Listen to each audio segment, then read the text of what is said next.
এটাই তো চেয়েছি। হয়েছে, শান্তি হয়েছে, ভয় নেই, কোনো বদদোয়া দিয়ে যাননি, বরং তোমার আমার জন্য দোয়া দিয়ে গেছেন। উনি কষ্ট পেয়েছেন, তারপরও তোমার কাছে ক্ষমা চেয়ে গেছেন। বাবারা এমনই হয়, তাই না? নিজেরা হাজার কষ্ট পাক, কিন্তু কাছে হোক কিংবা দূরে, ওনারা শুধু দোয়াই দিয়ে যান, কাউকে কিচ্ছু বুঝতে দেন না।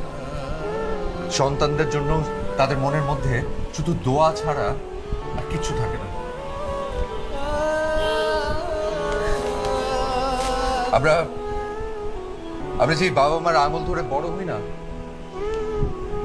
কেন যে বড় হই তাদেরকে কষ্ট দিয়ে ফেলি? যে বাবা মার আঙুল ধরে আমরা সন্তানরা